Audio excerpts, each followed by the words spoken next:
Hello everyone, in today's video we are going to take a look at an alleged crash and retrieval operation which is as known in the UFO community as it has been and remains to be a bone of contention between those believing it to be a true event and those believing it to be a hoax. The Aztec UFO event of 1948 which took place in the state of New Mexico. Aztec is a city and the seat of the San Juan County in the state of New Mexico. It is a cozy place with just over 6,000 inhabitants and the home of the Aztec Ruins National Monument, a testimony to the power and culture of the Pueblo native people. At dawn on the 25th of March 1948, a bright and erratically moving object was observed in the skies near the town of Cuba in New Mexico by one Manuel Sandoval, a local police officer. Sandoval had seen flying saucers or UFOs before in the skies of New Mexico, but whereas those flied majestically across the skies, the one he was now witnessing seemed to be in trouble and heading down, as if it was trying to make a landing. The object in trouble was also seen by a local rancher, Valentin Archuleta. He mentioned the saucer-shaped craft seemed to be out of control and bounced off a mesa at his ranch with a rain of sparks. As a curiosity, there is a scar carved in the bluff near the Archuleta ranch, visible to this very day. As we can see, allegedly caused by an impact of the saucer. Archuleta accessed a telephone and alerted the Kirtland Air Force Base located in Albuquerque. It took him 3 attempts to get through to someone actually interested in the sighting. Near Aztec there was a local oil field facility. Young workers from the oil field caught news of a brush fire at a distance of 12 miles away from Aztec. As they thought the fire may involve one of the company's drip tanks, they had to investigate. Upon arrival, it turned out that the oil tanks located at the site were safe, but there was a strange object now sitting atop the nearby hill. 2 local workers, 19-year-old Doug Nolan and Bill Ferguson, climbed up that hill with a flat top and saw what they described as an extremely large craft. The object was smooth and showed no noticeable seams, welds, bolts or rivets. The diameter of the craft was approximately 100 feet or 30 meters and the craft seemed to be made of material resembling polished aluminum. It sported portholes or windows, small as a coin, but with the available alien ambient light they were still able to see the inside of the craft through one of the cracked portholes. They saw 2 bodies slumped over what they deemed to be a control panel. As they continued their observations, 2 more local ranchers approached them and soon enough a military helicopter. Since helicopters were a rare sight in 1948, the craft was clearly of importance to the military and the sight of one approaching would be unusual to everyone present at the site.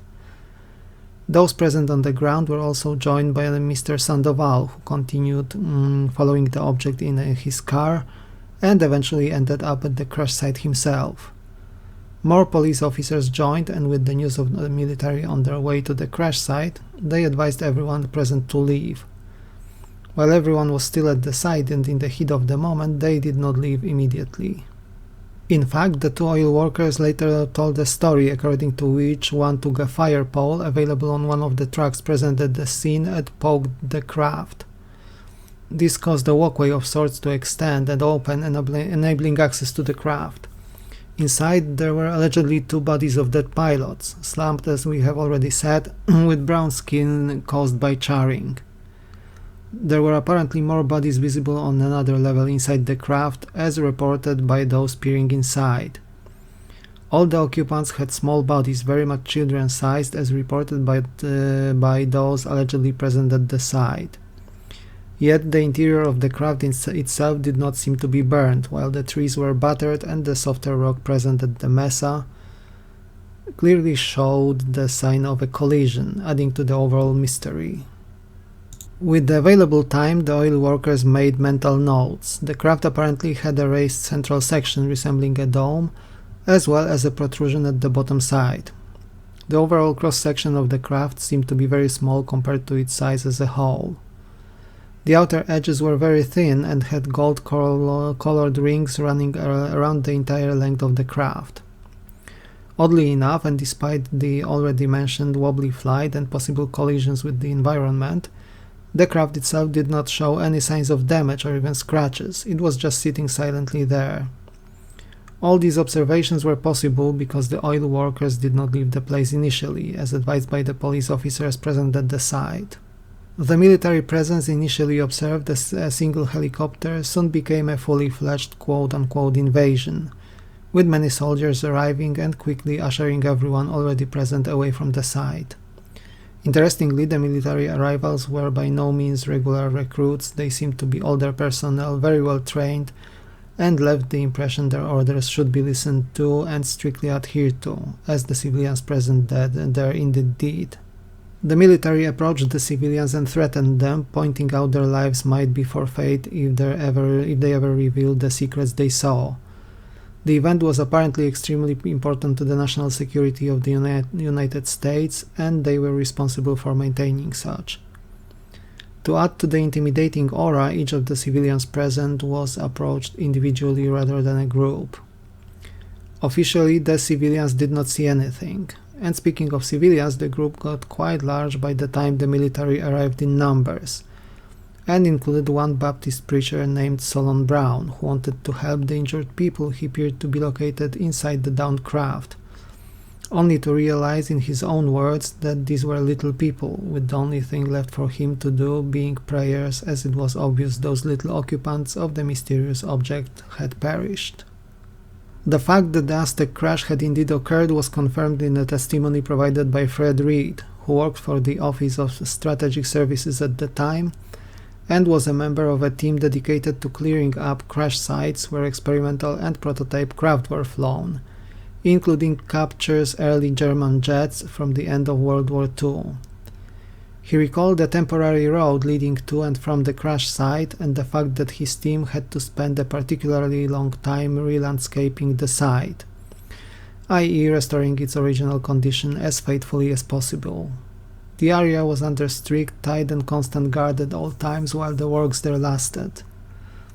One more anonymous witness mentioned the recovery operation at the site being carried out from the Walker Air Force Base, formerly known as the famous Roswell Airfield Base, which took care of the 1947 Roswell crash, less than a year prior. He also mentioned the operation being highly compartmentalized, an echo of testimonies of modern whistleblowers, and involved about 200 personnel members. He also mentioned that these tight procedures were implemented after the leak of the Roswell crash to the press. According to the same witness, the object may have been transported away to military facilities at Los Alamos, with heavy machinery and possibly a crane being involved, and that there were black and white photos depicting it existing at the time. Early UFO research dating back to the break of the 1950s seemed to indicate that early research carried out by the government on the two crashed craft from Roswell and Aztec was in full swing already back then. The Aztec find was reportedly powered by magnetic field, and strange water was also found on board. While no clue regarding the design was had initially, this assembly was eventually successful, with parts of the craft seemingly fitted in grooves and resulting in an extremely light and tight, yet equally durable design. The inner structures involved massive gears, one of which was running around the entire bottom of the craft.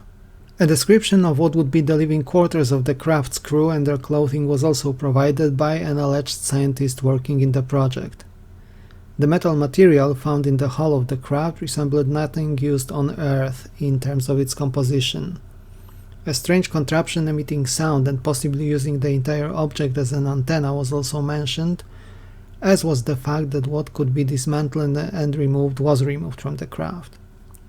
While one research group studied the materials from the crash, another at a different facility was supposedly working with the bodies of the deceased occupants. There were also what possibly was the craft's logs or instructions, written using symbols similar to Egyptian hieroglyphs. Regarding the bodies, they were found to be in many aspects similar to those of humans, with the exception of perfect teeth health. The complexion of the skin was universally dark brown, and the clothing resembled uniforms with metal buttons on them, with no apparent ranks or insignia of any kind attached. The research team concluded that the mentioned porthole window must have broken and the craft depressurized while possibly still in space, resulting in the carnage reported on board. The story was widely considered a hoax, and aside from a book written by Frank Scully in 1950 in his book Behind the Flying Saucers, it was not really a subject of UFO research in the decades to follow. With the tight lid put on the operation by the military and thus the incident remaining almost unknown outside the city of Aztec itself, it was also universally dismissed. Even the legendary UFO researcher Stanton Friedman considered it to be a hoax for a very long time. The incident was later covered and explained in more detail by Steinman in 1986, Evans in 2003 and Ramsey in 2012. The story is also much richer than what I have presented here and much more convincing, but to get into every nook and cranny of it would far exceed the format I try to stick to here on the channel. However, I would recommend the books I have mentioned if you want to explore the Aztec crash story even further. What do I think of this particular UFO crash and retrieval operation? Was it real? There are details that do not sit well with me, like the massive gears allegedly found within the craft. It would not align with other crash and retrieval stories, as well as hints dropped by people like Dr. Hal Puthoff stating that there is no obvious means of propulsion or drive in the off-world craft. Overall, though, I consider the story to be fairly credible. To me, it sits on the same level as the more famous Kecksburg UFO crash of 1965, for example. And what do you think of the Aztec story? Let me know in the comment section down below. The next video may take another look at the current drone or UAP situation, as there have been numerous sightings much closer to me this time around, namely in Europe. In any case, take care, remain curious, look up to the skies, and I will see you soon in another video on the channel.